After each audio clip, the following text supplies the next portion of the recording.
Hey, this is Rob Anspach, and welcome back to another edition of E-Heroes. For those keeping count, this is episode 258, and we're going to call this one alignment because I know a lot of entrepreneurs out there are struggling. They're dipping into finances, they're borrowing, they're even looking at these shiny objects as their saviors.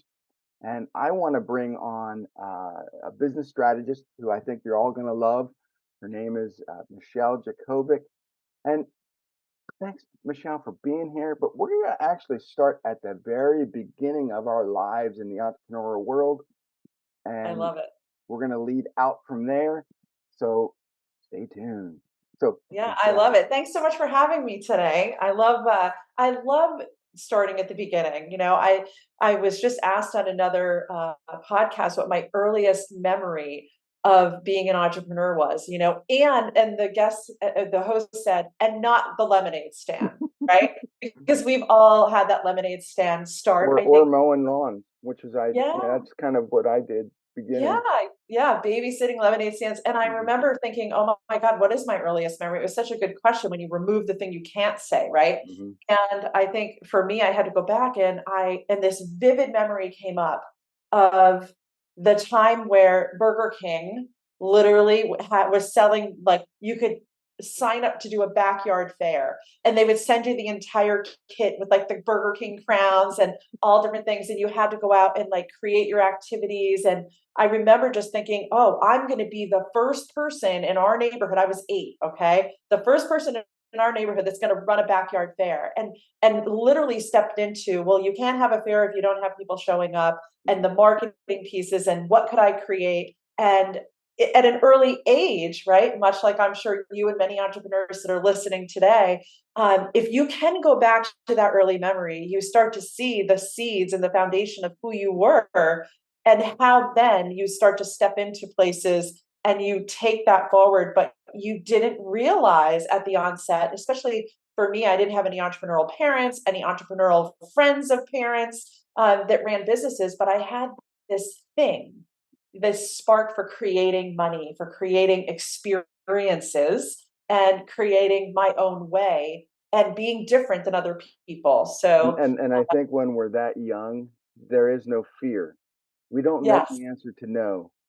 People are like, you can't do that. What do you mean?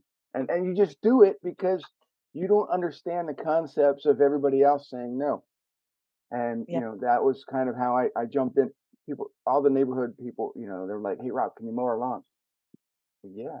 They're like, what are you gonna charge us? And I'm like, I have no idea. How's $20? And yes, $20 for shoveling it the was probably driveways. more than what they wanted to spend, and I had no clue. But I'd get my dad's lawnmower, go out, mow the yard, take me an hour. Wow, $20.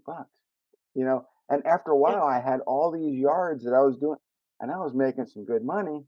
yep, And then one day, my dad's like, "Yeah, but now you got to pay taxes on all that." And I'm like, yeah. "Well, by 16, I'm getting a real job, making $3.35 an hour." I'm like, "This is bull crap." Yeah, I totally get it. 311 was my first job, same thing. And I think what's so interesting is when you come in from that, because I did the same, right, with shoveling snow, right? I was in the Northeast in Connecticut, and my brother and I would go out and shovel driveways, and people would say how much, and I'd be like $20, right? Mhm. And again, you're right. Was it overpriced? Probably, but there's something that sparks consumers that are in your space that actually they want to support Mhm. your entrepreneurial vision, your desire to work. And I know for me today, in the place that we are in the world, like if someone knocked on my door and said, can I do this? I might be a little reluctant, like, don't come in. But if someone is out there actually looking to create money, looking to take a skill set and better themselves, better their financial future, better their family life, better whatever it is, the goal that they're trying to work towards, I'm all about it. I'm like, you just had the balls to like knock on my door and Mhm. ask me to use a service. That's the best marketing there is. And I think many times, as you know, we can be knocking on so many doors with social media and the things that you're teaching and how you align Mhm. your work with how to get your clients to actually knock on the right doors, but many times they're just not willing to knock. right? And so you can have the vision, you can have the dream of entrepreneurship, but if you're not willing to do the knocking, regardless of where that is, then it's a pipe dream, right? Right. And so I think that's the biggest piece is in the execution and having the ability to clarify what it looks like, what it is you want, and then going for it. And I think your early start at 19, my early start when we're at that 311 an hour or three something an hour, it's like, okay, well, what else can I create? Because you can level and stack that. And I think a lot of times today, entrepreneurs feel like it's all or nothing, right? And I'm here to say, no, sometimes you have to stack. Sometimes you need the financial stability of a job and the skill set being used where there's consistent revenue while you're building, because it's the same thing that we did at 19.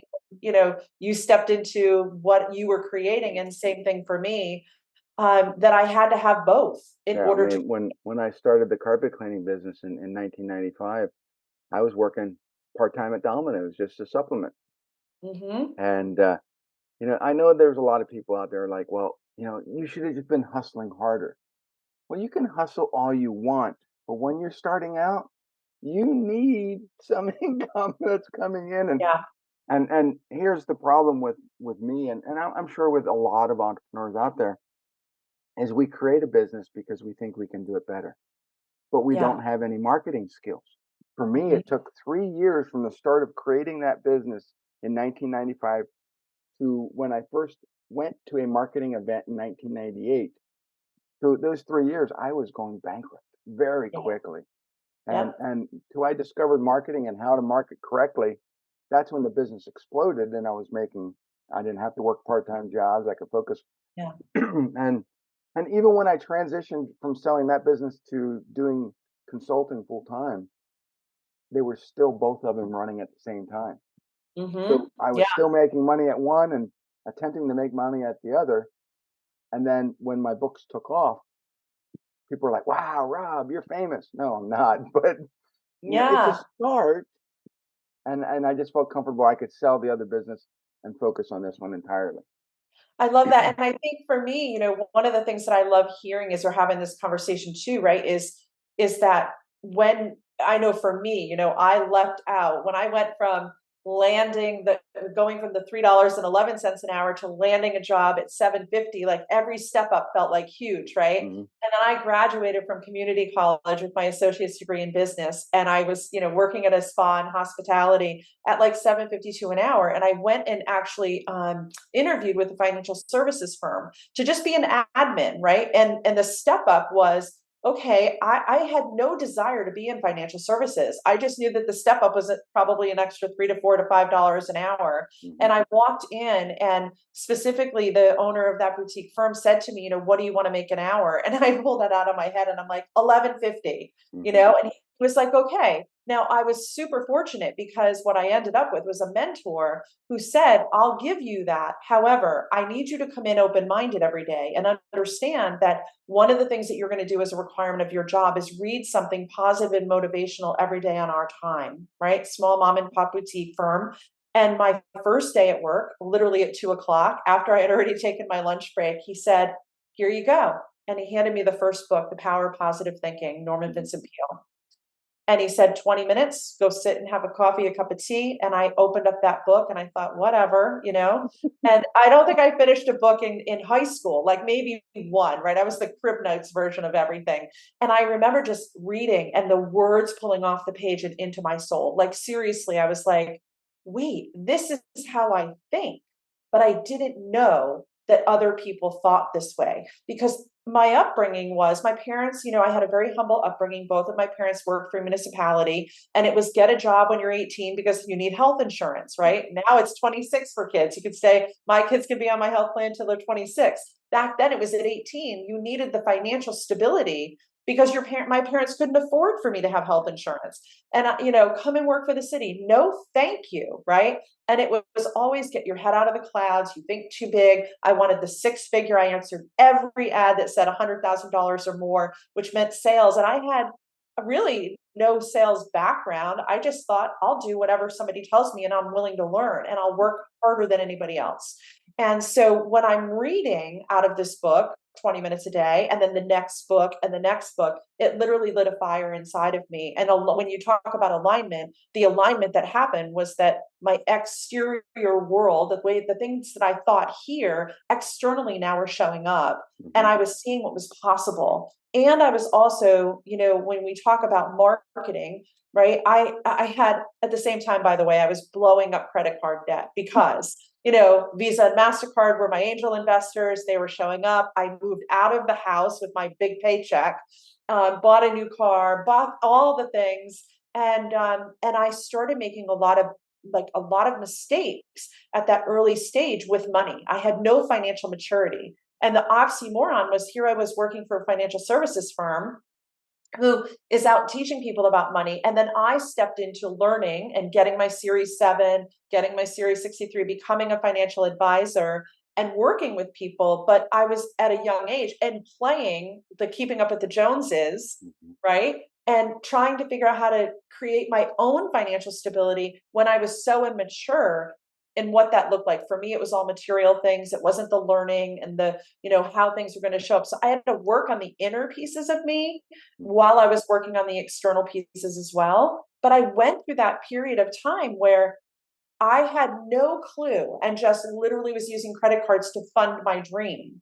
And until you couldn't anymore, right? Like there was like a point where it's like, oh, I don't even have the minimum payments, And I think for me, I don't know what your experience was in this piece, but the marketing part for me, being a young entrepreneur, was challenging because in financial services, you sit down in sales and you make the list of everybody that you know, right? And most of the people that I knew were my friends' parents. And you're sitting across from people and they're like, you don't have the maturity, the educational maturity even, to tell me what to do with my money. And I love what my mentor did was he showed me a way to market myself by reminding me that there were like if there's an obstacle, figure out the way. And what I did was I went to school for 18 months in a deep dive program to learn how to do taxes for small business and individuals so that I could literally put out a marketing ploy that said $50 off your tax return, sit at the table. And it was brilliant because from a marketing perspective, once I got in the door, people, when you're seeing their money, seeing their taxes, now you have the know, like, and trust, and you can ask them about their financial plan. And do you have life insurance? And are you protecting this income? And that was the marketing stepping stone for me to start to create the know, like, and trust with the consumer that was completely outside of the normal. And it literally helped catapult where I was to where I act, like aligning with the results that I wanted. So I love that you're talking about, the marketing piece and how where it starts isn't always where you think, but thinking outside the box and then having direction, right? Somebody like yourself who's writing books and talking about marketing and the path to be able to connect with your ideal client and how to do it differently. And it's my book started out as very PC, very I didn't want to offend anybody. I wanted to put the material in there so anybody could appreciate it. The problem was, after a while, it just didn't align with my personality, and I'm very sarcastic. Yeah. And people were like, "Well, Rob, you share all these sarcastic stories on social, but your first couple of books weren't funny." Yeah. So that's what launched the whole Rob versus series of books, and they're very sarcastic, they're very funny, but at the end, they also tell or give someone an example of a life lesson that I think they should learn. Yeah. So I make them laugh first, and then I present them with a lesson, and now they're like, "Wow, Rob, you are so funny." I really love the sarcasm, and they align better with me. And Yes. I call it a form of rejection marketing because if you don't like sarcasm, you're never going to hire me. But if Yeah. you like sarcasm, we're going to be best buds. But Yeah. It's I my think favorite part about you actually, because I love like same thing like on social, like I follow you on social because I love your snarkiness and Mhm. the sarcasm and I'm always looking for like the in between the lines and one, you make me laugh, two, you make me think, right? And I think people forget that humor and Mhm. sarcasm are part of opening up that perspective that we may not see, right? We Mhm. may think one way, and that's what one of the things that humor and sarcasm does is it's like it gets you to actually kind of move the curtain back and say, oh, I didn't see it that way. And when we can laugh at ourselves through other people's content or something that we might be thinking, I think that's one of the best parts, right? In self-awareness is being able to laugh at yourself in the places where you know you need to grow or go. And Mhm. I think that's one of the things that I love so much about your content. So yeah, keep doing what you're doing. But here's the thing is that there are a lot of entrepreneurs that are afraid to use their personality as their brand. They think, okay, the business needs to grow on its own. And I get that, Yeah. but if you are the face of the business, you are that brand, you are that business. People need to gravitate towards you. Yeah, I But agree. We all hear the stories too. It's funny because I have a new neighbor and he played with a lead musician, and I love this musician, like absolutely love him. And then I said, "Oh my God, I can't believe that you played with him." He's like, "He's such a jerk," and I'm like, "Really?" Because no one want right. What we want is we want the true person, right? And it's funny, like when I run my EnVision event, I don't ask people to come in and like stand up, so many people will be like, what? They'll stop me at break. When are we going to get to like give our 60-second commercial? And I'm like, I don't care what you do. I want the whole entrepreneur in the room, right? I mhm, want the essence of you in the room, the grandeur of you in the room, and you're going to meet who you're supposed to meet anyway. mhm, But what I want is for you to show up truly as yourself, not in the persona you want people to believe or how you think you're supposed to show up, for people to be aligned or directed to you. Like just show up. right. And I think that the story this And just this happened. is why I don't read people's bios on this show is because they've already have this idea in their mind what they do. And that's great. They can do that, but I want the audience to experience that throughout the interview, Yeah. unbiased. That Yes. they get the full impact of who this person is and do they align with them? Okay, great. Uh, because that bio is going to take up too much space, too much room. It's going to be a bunch of BS. I want the audience to experience it better. Yeah, I love that. And I agree with you. I think the best conversations come from the fact that we don't have yeah, if you're interested in the conversation that we're having, you're going to go look it up, right? It'll be in the show notes. Yeah. Absolutely. And I think that it allows us to have conversation, especially the entrepreneurial side of things. It's like, what is it all worth, right? Like Mhm. if we were just having a conversation about family and children and upbringing and whatnot before we even turn on the recording, and that's like what I want. I'm in a Mhm. point in my life today where I want to get up every day and find joy in the journey Mhm. and not just have it be hustle and grind in business. And all of those things are great and they are required, the resilience, the persistence. But honestly, if I'm not having fun, right? And for me, listen, I got to that same point, I went from financial services into insurance and ended up buying the insurance agency that I worked for before I turned 30. And I had the kudos, right? That Mhm. grew that to 12 million in sales from 600,000. But the truth is that I built a monster that was Mhm. eating up my life. And Yeah. until I got clear and did the work around my own personal core values, like what are my core values? Mhm. Right. And is there and the core values meaning like identifying, taking the time to identify what really matters to me in my life. Is it balance? Is it adventure? Is it confidence? Is it spirituality, peace of mind? Until you actually go through the exercise of really sitting down and getting clear about your personal core values, how do you actually build a business that's aligned with the life that you would love? Yeah. And I And think that was yeah, my struggle with the cleaning businesses because I had this local business that was tied to, the community. yep, Everybody knew me, and I couldn't take vacations because everybody was just so demanding. And I thought, yeah, I need a lifestyle that gives me more freedom, that yeah, I can go where I want, how I want, when I want. And at the time, I had my first grandson was being born, and I said, okay, he's going to be born in 9 months. I want to get this book written. I got to start changing some things. I'm running two businesses, but I still feel trapped. And so I wrote the book, um, and I shopped it around, and everybody wanted these thick, you know, Yeah. technical Manuscripts. books that bored the piss out of people. And I'm like, I want to keep it simple. I want to Yeah. make it the easiest social media book anybody's ever read, and I did. And Yeah. so I created a sub company. I created my own publishing company, Yeah. put the book out, sold like 2,000 copies right away, and I'm like, that's it.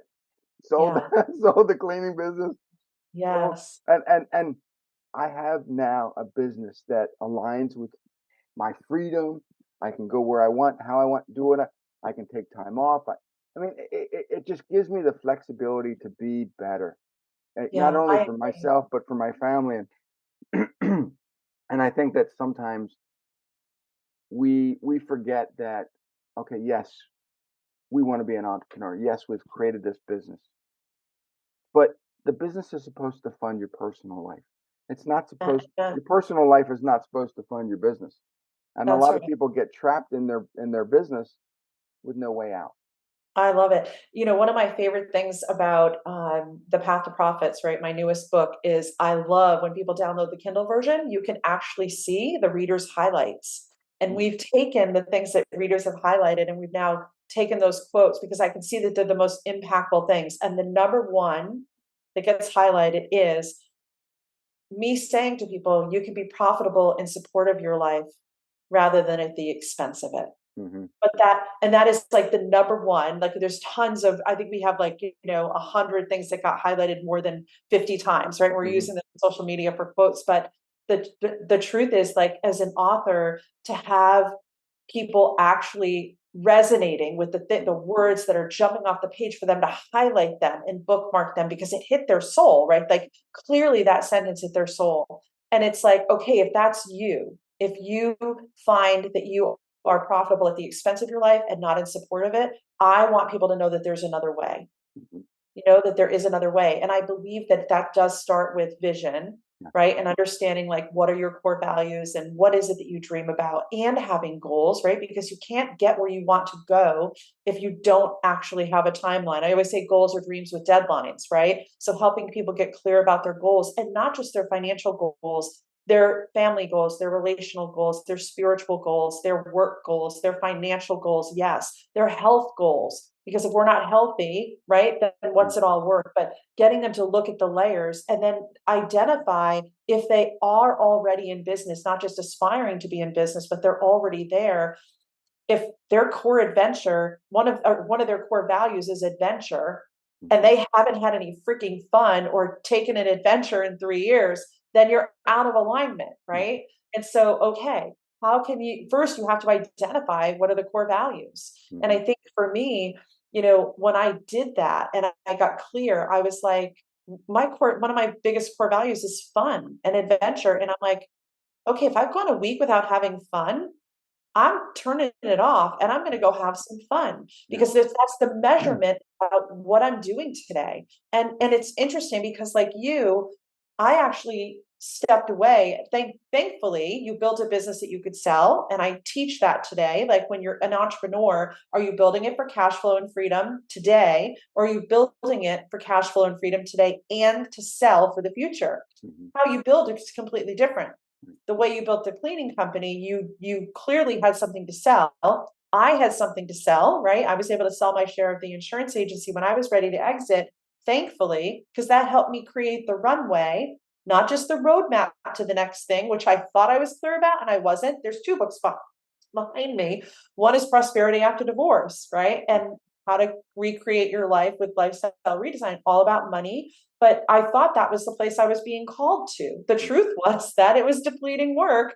And while the book is in the world and the course is in the world, and I'm here to support people in that space, the truth is that all of my gifts that I had in the last chapter needed to come into this chapter, which is working with entrepreneurs, which I did for 25 years mhm, on all of the layers of entrepreneurship. And now instead of it just being through the vessel or the lens of insurance, it's through consultancy, right? As you're talking about and helping them get clear. But I think it does start with getting clear about your and identifying your but core values because yeah, you just and getting clear about your pricing. Because one Mm-hmm. of the biggest struggles I had initially, and it was like, okay, I know what my competitors are charging, which is a lot of times what competitors do. They're like, I'm just going to copy what my competitors are doing. Well, you have no idea what their numbers are. So you're just copying and you're hoping Right. that you're going to make money. Well, I had this vision in my mind. I'm like, okay, I want to take a vacation every year. It's going to cost $5,000. I want to do this, this, and this. It's going to cost this much. Okay, but I, I, I got to incorporate all that plus all the other expenses into my pricing, That's right. and people forget that, and Yeah. they're like, oh, and then I have to contribute to my retirement. I have to do this. Everybody forgets all the extra stuff. They just think, okay, well, it cost me this to buy this, so I'm going to mark it up 25%. Yeah. What if Nope. it's not enough? What if you That's have to mark it up 100%, 200%? yeah. And they're like, well, then I'll be overpriced, and my competitors will get all the jobs. No, they won't. No, they You won't. know, And I and love it. that's when I That's was my in the when I spot, was in the Rob. court. That's my superpower is helping people. The whole entire middle portion of the path to profits first starts a vision. The second part is flow. And it's exactly what you're talking about. It's helping people neutralize the numbers and understand that the business is designed. Once you're clear about your lifestyle, the life you want to create, life by design, you've got to go under the hood and look at what your lifestyle design is, your personal finance picture. What is the lifestyle? Not just bills with due dates, but I just ordered contacts, right? My renewal for contacts, 400 and something dollars, right? AAA renewal just came in. Like that, you've got children, there's camps and sports and uniforms and things. That's You've and got to look dental at the care. good. I Yeah. just spent And like so I think 2 grand on on teeth. absolutely. And I think that's the thing. If you're like most people, you've never done the math to find out how much money it actually takes to fund your biggest dreams and your desires. And it's one thing to dream and wish, but it's another to actually sit down and do the work. And that's really what the entire it's my favorite part of the book is the flow pillar, which gives people the exercises to say, here's my lifestyle, here's the business overhead. And by the way, here's the goals that I just worked out. And if you want to have somebody supporting you so that you know your home is clean and you can spend the weekends instead of cleaning and laundry and all these things with your children, then that goal requires a dollar near it, right? It has a dollar sign near it. When I found out I was having my first grandson, the first thing I did was I thought my daughter's in Greenville, South Carolina, right? I was in Connecticut. There's no way I'm going to be a grandparent who just is on FaceTime. I Mhm. want to be there every 5 weeks. And so literally the first thing I did was I looked up, what is it going to be for me to be there every 5 weeks? The vision activates the money, but the Mhm. vision does has a cost to it. So Mhm. I looked up what airfare was and was I going to rent a car? And I had that all laid out. It wasn't excessive. It was like $5,400 for an Mhm. entire year for me because I'd stay with them. Mhm. And then you level up. So what I teach people in that flow pillar is to set 5 revenue goals for the year. It's not one. The first one is opening the container that says to the universe, it's this or something more. I can't have less than what I need in my lifestyle. I can't have less than what I need in the biz to cover the business overhead. That's just step one. You're opening the container. Then you start to create the other 4 goals from exactly what you're talking about. Do you have a capital account for the business to take care of things like a freaking pandemic if Mhm. it happens, right? Do you have a retirement? And taxes and retirement, in my opinion, are part of the first goal, Mhm. right? They're non-optional because if I said I'm going to hire you, you would sit with a laundry list of all the things that you would want from me to close the doors to your company and actually make a decision to come and work for me. And I know that you would be asking me about retirement, right? You would be asking me about health insurance. Do I have a Cadillac plan or do I have a basic plan? So I take entrepreneurs through that experience of asking themselves the question, if I were hiring, would you take the job? And that comes down to the laundry list of what you would want. And if you're not baking that into your revenue goals so that you can start to align your pricing with Mhm. hitting those goals, then it's a pipe dream. Yeah. It's why too many people fall short because Yeah. they, and I really do believe the vision activates the money. And part of that vision is knowing what the costs are to actually bring your dreams and desires to fruition. And it's experience. When Hmm. and I can tell you based on my experience when I was younger, when people came to me, Rob, You can't be a consultant. You're not old enough. How old do you have to be? Yes. But Yeah, you look on LinkedIn and they're, right after they're graduating kindergarten, they're already, consultants. But, you know, yeah, when you're in the it's business accurate. world for more than 10 years, you have stories. You have Yeah, you can share with people. And I know that most businesses and 80% of them fail after what 2 3 years. that's right. And so to be an entrepreneur for 3 decades, Yeah, some yeah, stories, and they go in my books, and yes. I and I love try to entertain people because my goal is not only to make a living, uh, to do what I want when I want and have freedom, but also leave a legacy to the next generation. that's right. Because I see the things that are happening, and I want people to understand that, you don't have to be triggered. You can be sarcastic if you want to. Grow your business the way you want on your terms. Yeah, And too many people are like, well, this is how we were told to do it, and we yeah. bill this way, and after 90 days, hopefully people will pay us. What? No, Yeah, what pay program did up you front. buy? Yeah. Yeah, go buy the program again and it's still not working. I think for me, when I started working, when I exited insurance and decided to just start consultancy, I started just doing financial coaching, right? Like I'm going to come alongside of couples and really remove the shame and the guilt and the disconnect. I wanted to help people change their financial DNA. Hmm. And I didn't go after any segment. I didn't say entrepreneurs, I didn't say anything. I just was like, I just want to make an impact Hmm. in shifting people's DNA, right, for their families. And I think for me, the first two clients that I had, I went right to the technical pieces, right? Let me look at credit card debt. Let me look at your income. Let me look at your expenses. Let me look behind the hood, under the hood. But the truth was that by the time I got to the third one, I thought, this isn't me. Hmm. I always start with goals and vision. Hmm. And so I made a decision, like, regardless of what the technical pieces were, I was going to open my sessions with whether it was singles or couples or whatever. It didn't matter if you're a recent college graduate, I was going to introduce the work that I did for myself because I'm thinking if people are hiring me over somebody else, bring me to the table. Bring what I do, because, like you said, it's the experience that I'm bringing to the table to help people shorten their timeline. If I were leaving out the biggest piece that I do in my own life for 30 years, what good am I doing? It's just technical knowledge, right? Hmm. It's more theory. And I could certainly help people execute. But when I started my sessions with vision and goals, I started to get to know the limitations, the mindset shifts, the perspectives people had, their money stories, the things that they were telling themselves, the how they got where they were going and where they really wanted to go. And many times when there's financial hardship, they're stuck. Hmm. And I could use that stuckness to help actually catapult them by getting them to dream again. And then the vision actually help them move themselves forward with Hmm. support, right?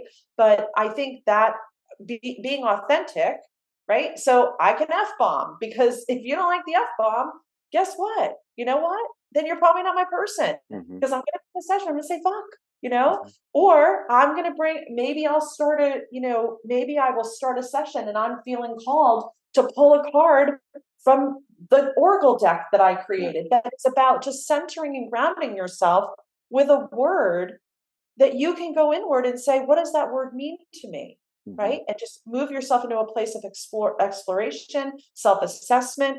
And so I get to do that because it's my business Hmm. and I'm showing up authentically. And I love that you're saying the same thing because I don't want to get up every day and put on a persona of somebody else. Right. And and I think it's funny because I think many times I'm sure like you, your clients become friends Hmm. because you're showing up as the person, the human that you are, and the spirit and the essence of who you are. And people just automatically feel attracted to that if they're your people, Yeah. which is a beautiful gift for me to be You know, and invited and to the journey. and, I had early on, I had read Tony Robbins stuff, and I started to feel the rah rah, and then I just lost interest in Tony. But My whole 20s. I Yeah. gravitated to other people, and I Yeah. started because Tony gets you motivated. I get that, Yes. but for me, it wasn't the motivation. I didn't need that. I needed marketing. I needed this. There was a whole other thing, a bunch of stuff that I needed to break through, Yeah. and sometimes you look at things, and and I'm not putting Tony down. He's helped so many people, but Oh, yeah. I think people go to his events for the wrong reasons. I think they feel this urge, and then they get home and it dissipates and they don't do anything. They don't execute. That's No. right. And Yeah. and and so they keep going back to see if they Yeah. can get that spark. And I know hundreds of people have spent thousands upon thousands of dollars on Tony. Tony's getting richer, Yeah. but these people are getting poorer every single year. And I Yeah. think if they just took a step back and say, look, no more shiny objects. I got to Yeah. focus on one thing. Hmm. And this is what I tell everybody. I said, look, you have one great passion in your life. Focus on that. And that Right. thing alone, for me, when I shifted everything to sarcasm and I embraced that sarcasm and brought it out forefront, people started gravitating towards me. Yeah. And I made that my goal to make them laugh. And then it was like, oh, by the way, I can help you with your marketing or your website or your SEO or whatever. Yeah. Then Hmm. it didn't become a sales point. It didn't Yeah. I become, love it. oh my God, Rob's pressuring us. He made Right. us laugh first.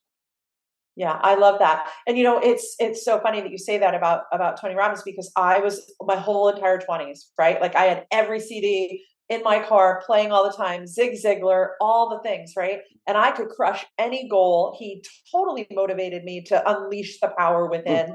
And then, but what happened, right? You're crushing, crushing, crushing. And I was an executor, okay? And that's the difference. There was a lot of people, like you said, that will go into that space looking for transformation and they don't take the next step, which is to the help that they need to build the muscle of starting and finishing, right? So I run an entrepreneur academy online called the EnVision and Thrive Academy for that reason. My goal is to hold people accountable that are in that emerging or advancing stage of entrepreneurship, just with accountability pods, showing up for them. I'm consistent. Like every Tuesday at noon, Michelle's going to show up. And it's an hour of my time, but I'm showing you consistency. I'm showing you time management, but mostly it's turn off all the other channels and focus on at least one community that you've invested in, not 20, and actually build the muscle of starting and finishing something, right? But also being willing and able to ask for support when execution is not something that you're used to. And sometimes you will never be able to execute because you don't have the skill set. You've got to reach out. We can all learn. We can watch YouTube. We can all learn from reading a book, Mhm. right? Like we'll all learn something, but the execution is where we really get the results that we're looking for. So I love that you're speaking to that. And I think what happens many times when people jump in and choose the thing they think it is they actually come out unfulfilled, Mhm. and it's not like a year later, it's like 10 years later, you're still unfulfilled, Mhm. right? And because you're chasing your own potential through somebody else's eyes. And I think that that's what I love that what you're when you're coming back to the Well, sarcasm piece. when I was in college, I started writing stories, short stories, Yeah. and when I got out of college, got married, started having kids, I wasn't writing anymore, and it took I don't know 25 years for me to start writing again, and Hmm. that writing that I should have done 25 years prior is what's making me the money now.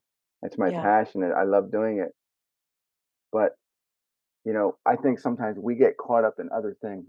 Yeah, we get lost. We're chasing. We're chasing. Mhm. Agreed. So I love that you're sharing that because so many times that's exactly what happens. People were doing photography, they were writing, they were singing, they were, they were serving even. Mhm.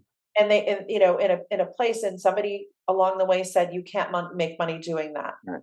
Grow up and be responsible, Mhm. right? Get your head out of the clouds. When the truth is, there are many times there's always a way. If you're in your true gifts and you're being authentic, there's always a way. I always say I'm fully sourced and supported. I'm a daughter of the most high. Like, hello, I'm a creator. And Mhm. so if I don't believe that I'm fully sourced and supported, that I'll always be there. And I'm not saying be willy-nilly. I was willy-nilly in the beginning with my budget. I had no concept of money. And I just thought, it'll come, it'll come. Well, guess what? It's called co-creation for a reason, right? Because it does require you to do something. Yeah. And yeah, for me, like I'm sitting here, I still, since I was 20, I still vision board, right? Mhm. So all of the goals are written, but I've got to be able to take myself into a place of feeling, Mhm. not just dreaming and seeing, but I look at my goals every day. I don't just bring people through my EnVision event in November and then ask them to put the goals away in a workbook. It's like, No, and, wait, and and I think it was 20 years ago. In I think it was the Aladdin Factor, one of the books that Mark Victor Hansen wrote. He suggested that write down 101 of your lifetime goals. mm-hmm, So I wrote them down, and he even gave an address to send it back to. Um, a year later, he sends me these yep, goals that I wrote down, and he said, "How many of them have you achieved?" And I looked down. I'm like, "Okay, these are lifetime goals," yeah. and I had achieved probably 50% of them in that year. Amazing. Yeah, I love that. That's exactly what I do with my EnVision event at the end of November, right? I host entrepreneurs for 3 days, and the whole first day is vision and goal setting like no one's ever done it before. Mm. I thought everybody did it the way I've done it for 30 something years, but it come to find out people haven't. And Yeah. so, and that's actually what the path to profits is, the event in a book. Because like you, I'm like, how can I make an impact? If somebody can't come to the event, if they can't invest in the event, if they don't have any business investing in that event right now, everybody can download the book or read the book, right? Mhm. And bring themselves through the process if they're willing to do the exercises. And then they're going to light themselves up. But that's exactly right. If it's writing them, it's understanding what are they aligned. And by the way, you do your vision and your values first. So when you're actually doing your goals, that's already top of mind. Mhm. You're now thinking holistically about life. You're not just thinking about the money and the material things, right? Like back in my 20s, my vision board was all material. Mhm. There was no rhyme or reason. It was like, what new car, what next vacation am I going to get, right? Where today, what's so beautiful is when I look at things like, I didn't even realize on here, I wrote, I like cut out, we're working out together. And Mhm. I'm doing 75 hard right now for the first time. And my husband is a boxing trainer and like still like didn't make a lot of time for his own, well, like his own fitness and whatnot. He's always supporting everybody else.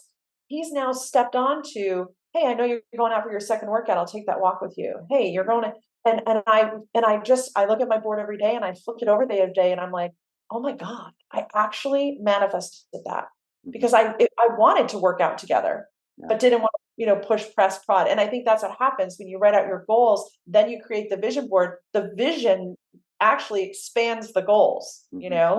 So I love, I'm doing 75 easy. It's where I watch 75 other people doing the work. well, let me tell you, it's no It's small feat. awesome. It is no small feat.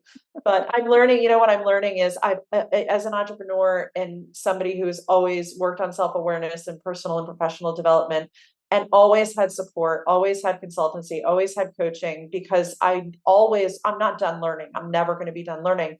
The truth is that I find that I do the hard things that I'm good at. Mhm. And I have fallen in and out of the wellness piece, the true, like I will overperformer, right? Like I'll jump in and I'm building something new or whatever. I'm on a mission to make it, bigger impact in the world. And what goes by the wayside, right? My fitness, the Mhm. movement. And then I go into my whole, well, I'm in Naples, Florida now, and I go walk the beach and hang out with the dolphins every day for a year and a half. But the cardio isn't there. And I watched myself gain 50 pounds. So Mhm. for me, it's not the weight loss piece, it's the discipline. Mhm.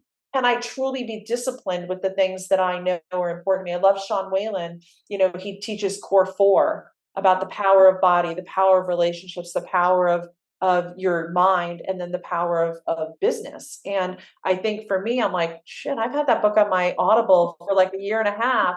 And I finally got it. Like I actually listened to it on day one and I'm like, when the teacher, when the student's ready, the teacher appears, like, I'm still a student, you're still a student, and I can hear it loud and clear Yeah. how You this know, for of me, knowing that a lot of the coaches and marketers that I learned from 20 years ago yeah, are now my clients, to yeah, me, that, you know, tells me that I've made it.